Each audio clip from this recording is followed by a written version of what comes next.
نحمده ونصلي ونسلم على رسوله الكريم اما بعد فاعوذ باللہ من الشیطان الرجیم بسم اللہ الرحمن الرحیم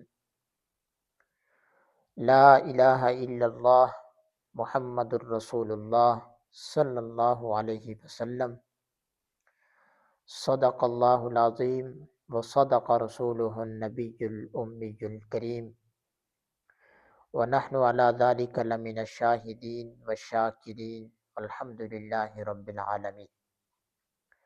میرے انتہائی واجب الاحترام بزرگان ملت، بھائیوں، دوستوں، یوں تو ہم ہر چیز کا اقرار کرتے ہیں۔ مثال کے طور پر پانی ہے، زمین ہے، آگ ہے، ہوا ہے، آسمان ہے، ستارے ہیں، سورج ہے، فلاں ملک کا صدر ہے، فلاں وزیر ہے، فلاں گورنر ہے، فلاں مشیر ہے، وغیرہ وغیرہ۔ جو جس منصب پر ہے ہم انکار نہیں کرتے، بالکل وہ اپنی جگہ ہے، ٹھیک ہے۔ جب بات اللہ کی آتی ہے تو ہم اس طرح سے اسے مان نہیں رہے ہوتے جیسا کہ اس کے ماننے کا حق ہے۔ اب ہم کہتے ہیں لا الہ الا اللہ، تو اس کا مطلب کیا ہے؟ کہ جس کی عبادت کی جائے، جو سب سے بڑا ہو، سب سے طاقتور ہو، سب کا خالق ہو، سب کا پالنے والا ہو، سب کو روزی دینے والا ہو، سب کی ضروریات پوری کرنے والا ہو، ساری کائنات کا خالق ہو، بے مثال و بے نیاز ہو۔ جب ہم مسلمان یہ کہتے ہیں کہ کوئی الہ نہیں، تو ہم یہ بھی کہتے ہیں کہ اس کی ذات میں کسی کو شریک نہیں ٹھہرائیں گے۔ اس کے علاوہ ہمارا کوئی حاجت روا نہیں۔ ہم نے جو عبادت کرنی ہے صرف ایک الہ کی کرنی ہے۔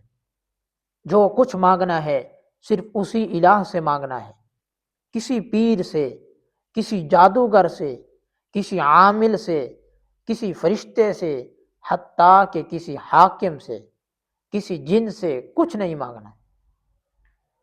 نہ کسی کی عبادت کرنی ہے، نہ کسی کو حاجت روا سمجھنا ہے۔ وہ جو الہ ہے وہ صرف اور صرف کون ہے؟ اللہ۔ پھر ہم کہتے ہیں کہ الا اللہ کے سوا، کیا؟ سوائے اللہ کے کوئی معبود نہیں۔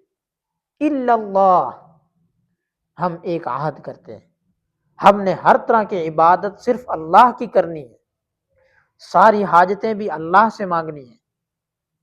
پھر کہتے ہیں کہ محمد الرسول اللہ صلی اللہ علیہ وسلم، یعنی اب جملہ یہ ہوا کہ ہم نے عبادت تو صرف اللہ کی کرنی ہے، لیکن کرنی اس طرح ہے جس طرح محمد الرسول اللہ صلی اللہ علیہ وسلم نے ہمیں بتایا ہے۔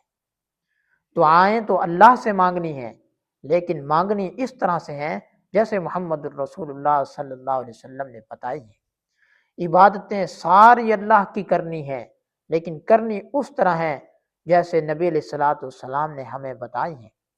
سیاست، معیشت، عدالت، حکومت، عسکریت، معاشرت، سب کچھ نبی علیہ الصلوۃ والسلام سے پوچھ کر کرنا ہے۔ جیسے انہوں نے یہ کام کیے، ہمیں ویسے ہی وہ سارے کام کرنے ہیں۔ ہمارا خالق، ہمارا مالک اللہ ہی ہے، لیکن ہمیں خالق سے ملانے والی، اس کی اطاعت اور عبادت کے طریقے بتانے والی صرف ایک ہی ہستی ہے، اور وہ ہیں اللہ کے نبی صلی اللہ علیہ وسلم۔ ہمارے رہبر اور رہنما صرف محمد الرسول اللہ صلی اللہ علیہ وسلم ہیں۔ جس طرح اللہ ہر وقت ہمارے ساتھ ہے، ہمیں دیکھتا اور سنتا ہے، اسی طرح تعلیمات نبوی بھی ہمارے